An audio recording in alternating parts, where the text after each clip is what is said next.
황모 씨를 합격시키기 위해 수차례에 걸쳐서 서류 조작이 이루어집니다. 모 여당 국회의원 사무실에서 인턴 비서로 근무한 것이 확인됐습니다. 여당 국회의원 누군지 아십니까?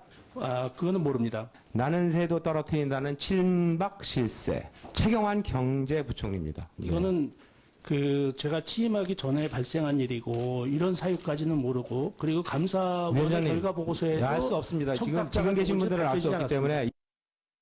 제가 최경환 의원실의 보좌관님께 전화를 드려서 저희들이 굉장히 노력을 했습니다만 도저히 안 되겠습니다. 오늘 면접을 했는데 이 친구가 너무 대답을 못하고 저희들이 이것을 무리하게 했을 경우에는 의원님께도 누를 끼칠 것 같다.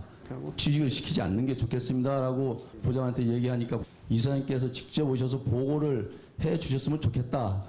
그런 얘기가 있어서 이사장님께서는 퇴근 무렵쯤에서 최경환 의원실에 다녀오셨고 가실 때는 안 되겠다라는 그런 말씀을 전달하러 가셨는데 결국은 돌아오셔서는 그냥 시켜라 이렇게 해서 입사가 되게 된 것입니다.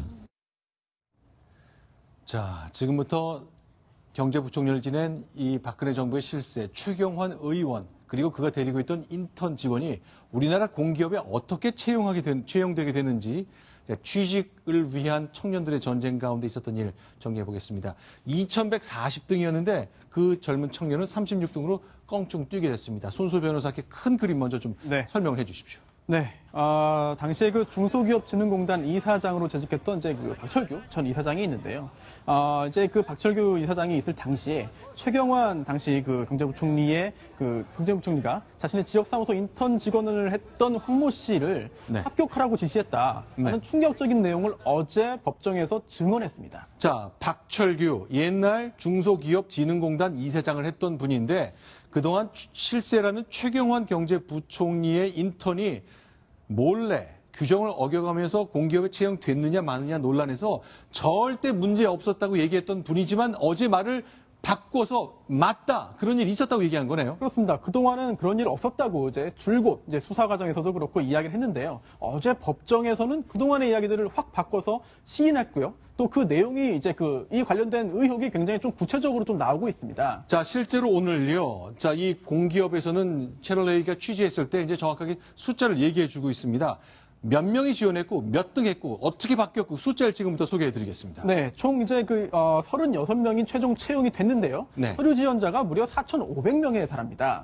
그 중에서 서류 전형 지원자 중에서 추려서 면접을 보게 되는데, 처음에 보니까 2,000등이 넘는 무려 2,140등을 기록했거든요. 그렇다면 면접에도 사실 부르기 어려운 상황이죠. 36명 뽑는 지원인데 4,500명이 모였다. 그런데 이 최경환 의원의 인턴 직원은 2,140등을 했다. 붙을 수 없는 성적이네요. 그러다 보니까 면접장에 다시 이렇게 부르기 위해서 조작이 있었다라는 의혹인데요. 첫 번째로 우선 어학 점수를 좀 바꿔서 176중으로 껑충 성적이 오르고요.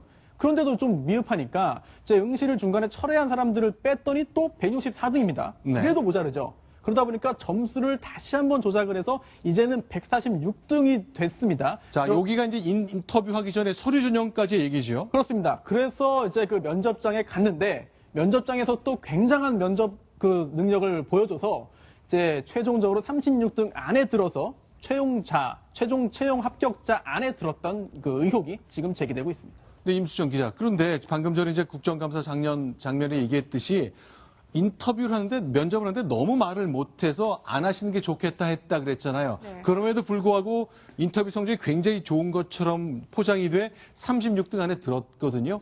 자, 최경환 의원이 이 과정에 어떤 역할을 했습니까? 네, 사실은 최종을 합격하기 전에 당시 박 이사장이 최경환 의원을 2013년 8월 1일 국회를 찾아가서 만납니다.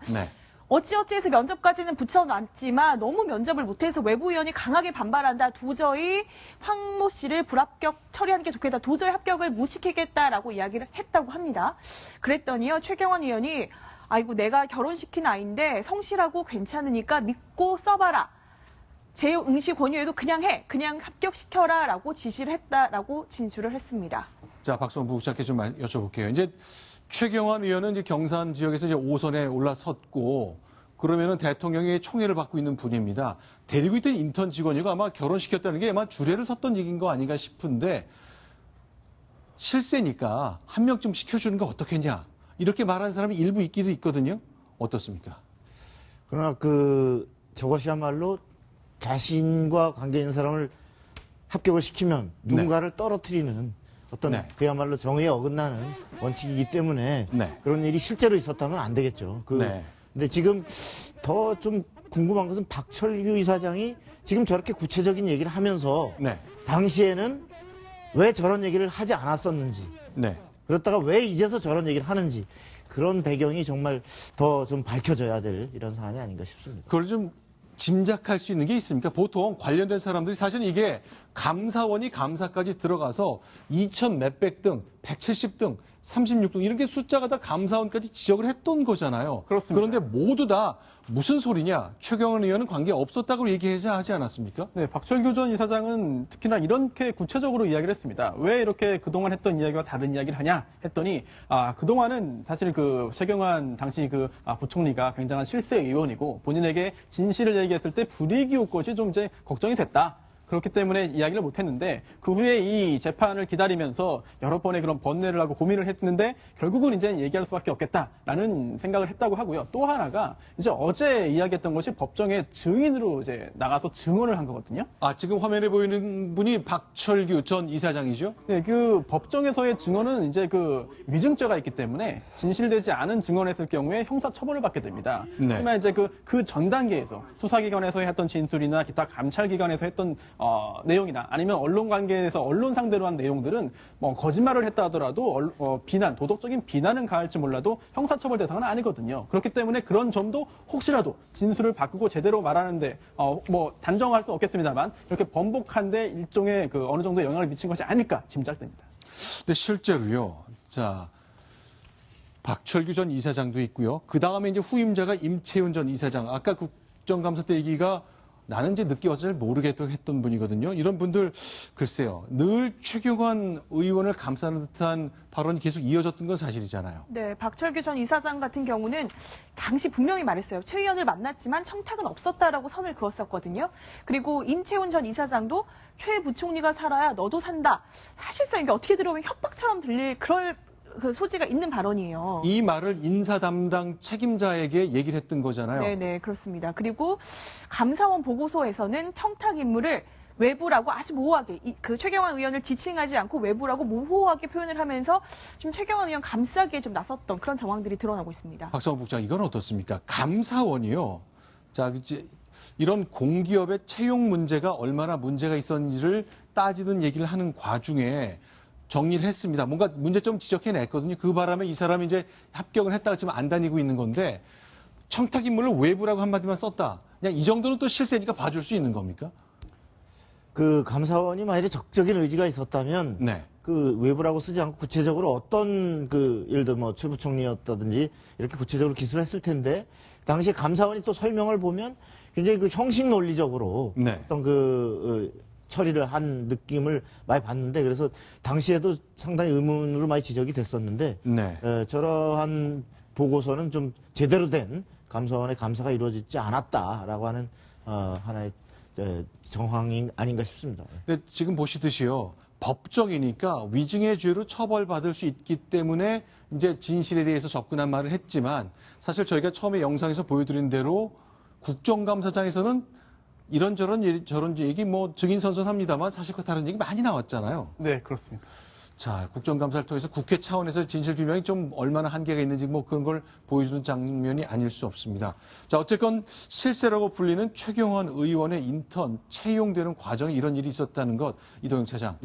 여기서 뭘 볼 수 있습니까? 자, 국민들에 대한 신뢰가, 국민들이 정치권을 얼마나 신뢰를 못하게 되는가를 좀 생각을 해봐야 될 것 같습니다. 많은 국민들이 이렇게 생각하시겠죠. 최경환 의원 딱 한 명이 저렇게 황모라는 인턴 출신 직원 딱 한 명만 압력을 넣어서 취직시켰느냐. 다른 의원들은 괜찮고 또 다른 보좌관이나 또 다른 측근들은 낙하산으로 내려보낸 적이 없었을까. 이런 의문과 불신을 가질 수밖에 없는 상황인 거죠. 저렇게 그냥 단순하게 직원 한 명 어디 좀 취직시키는 게 뭐가 대수냐. 이렇게 가볍게 볼 사안이 아닙니다. 자, 일단 그 취업 그 자체도 젊은 사람들은 일자리 전쟁을 치르고 있기 때문에 마음 상한 일이지만 그 이후에 벌어진 일들, 감사원은 제대로 찾아냈으면서도 실세란 이유로 그냥 외부라고 적당히 넘어갔고, 많은 당사자들이 국회에 와서 사실과 다른 얘기를 꺼내놨고, 진실 앞에서 아무도 정확한 얘기를 하지 않았다는 점, 이 점을 우리 국민들은 어떻게 생각할까요? 전부 다 고위직에 있었던 분들이고요. 국회의원을 지낸 분입니다. 자, 다음 소식 넘어가겠습니다. 순위봅니다.